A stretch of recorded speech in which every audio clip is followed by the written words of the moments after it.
नमस्कार दोस्तों, जय Hind. UGC university grant commission of India ने एक बहुत बड़ा फैसला लिया है।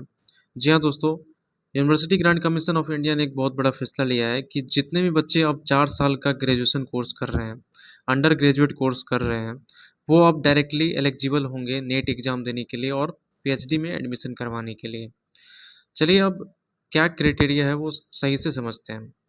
जी हाँ दोस्तों, अब जितने भी बच्चे 4 साल का ग्रेजुएशन कोर्स कर रहे हैं, अब उनको मास्टर्स डिग्री करना नहीं पड़ेगा, जो कि एक नेट एग्ज़ाम देने का क्राइटेरिया होता है, एलिजिबिलिटी होता है कि अगर आपके पास मास्टर्स डिग्री है, तभी आप NET exam, national eligibility test exam जो होता है, उसको आप दे पाएँगे। लेकिन अब ये नहीं है, अब नया नियम लागू करने जा रहे हैं सरकार, यूजीसी, कि अब आप डायरेक्टली 4 साल का ग्रेजुएशन कोर्स करने के बाद आप नेट का एग्ज़ाम दे सकते हैं और पीएचडी में एडमिशन करवा सकते हैं। अब आपको मास्टर्स डिग्री की कोई ज़रूरत नहीं है।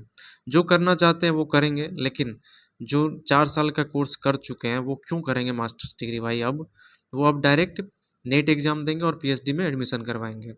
अब बात ये है कि इसमें भी कुछ क्राइटेरिया रखा गया है कि जो बच्चे 4 साल का ग्रेजुएशन कोर्स करेंगे, लेकिन उसको क्या चाहिए, 75% मार्क्स चाहिए। अगर वो 75% मार्क्स से उत्तीर्ण हुए हैं 4 साल के बाद, वही नेट एग्ज़ाम देंगे और वही पीएचडी में एडमिशन करवाएँगे। जिनको 75% से कम आया है वो एलिजिबल नहीं है।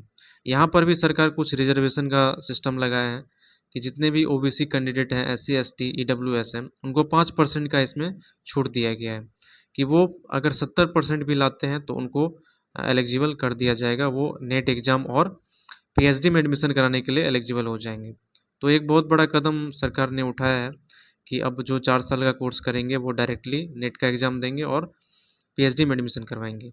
नेट एग्ज़ाम क्या होता है? नेट एक नेशनल एलिजिबिलिटी टेस्ट होता है, जिसको देने के बाद आप एक तरह से कह सकते हैं कि प्रोफ़ेसर बनेंगे या फिर रिसर्चर के क्षेत्र में जाएँगे, रिसर्च के फील्ड में जाएँगे या फिर प्रोफ़ेसर बनेंगे।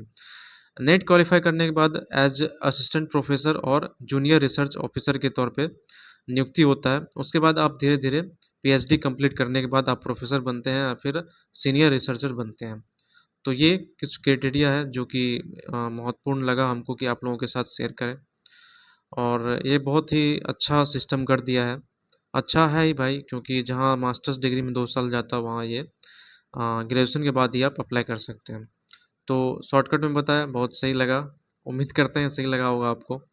शॉर्टकट ही था। और हमसे जुड़ने के लिए प्लीज़ हमें सब्सक्राइब कर लें, दोस्तों के साथ शेयर कर दें और वीडियो इन्फॉर्मेटिव लगे तो प्लीज़ वीडियो को लाइक कर दें। जय हिंद दोस्तों।